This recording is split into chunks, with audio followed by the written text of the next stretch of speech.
পরিবারের মুখে হাসি ফোটাতে প্রতি বছর বিদেশে পাড়ি জমান লাখ লাখ মানুষ, তেমনি মালয়েশিয়ার মাটিতে নিজেদের ভাগ্য ফিরিয়ে দেশে টাকা পাঠিয়ে থাকেন বহু প্রবাসী। তবে কাগজপত্র ঠিক থাকার পরও হঠাৎ দেশটির সরকার কোনো কর্মী নেবে না বলে ঘোষণা দেয়, যার ফলে কার্যত নির্বাচিত হয়েও মালয়েশিয়া যেতে পারেননি বহু বাংলাদেশি।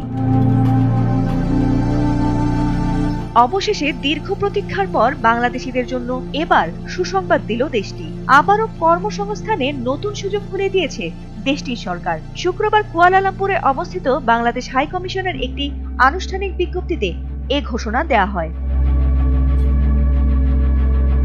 তবে গত বছরের ৩১ মের মধ্যে মালয়েশিয়া যাওয়ার জন্য যারা নির্বাচিত হয়েও যেতে পারেননি, তাদের জন্য কনস্ট্রাকশন এবং ট্যুরিজম সেক্টরে নিয়োগ অনুমোদন দিয়েছে মালয়েশিয়া সরকার। বাংলাদেশ সরকারের মালিকানাধীন সংস্থা বয়েসেলের মাধ্যমে এই নিয়োগ হবে বলে জানা গেছে। কুয়ালালামপুরে বাংলাদেশ হাই কমিশনের এক বিজ্ঞপ্তিতে জানানো হয়, ডিমান্ড লেটার সত্যায়ন ও প্রক্রিয়া আনুষ্ঠানিকভাবে শুরু হয়েছে। ফরেন ওয়ার্কার সেন্ট্রালাইজড ম্যানেজমেন্ট সিস্টেমের পোর্টালে নির্দিষ্ট চেকলিস্ট অনুযায়ী প্রয়োজনীয় কাগজপত্র জমা দিতে হবে।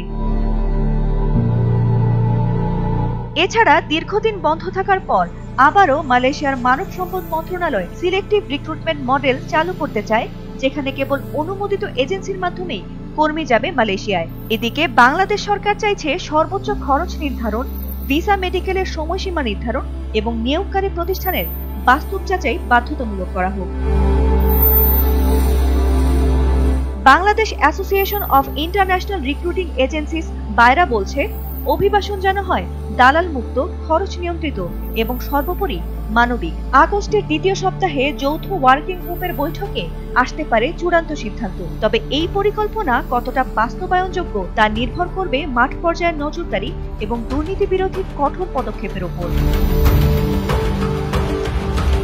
বিশ্লেষকরা বলছেন, মালয়েশিয়ার শ্রমবাজারে আবারও বাংলাদেশিদের জন্য দ্বার খোলার সম্ভাবনা তৈরি হয়েছে।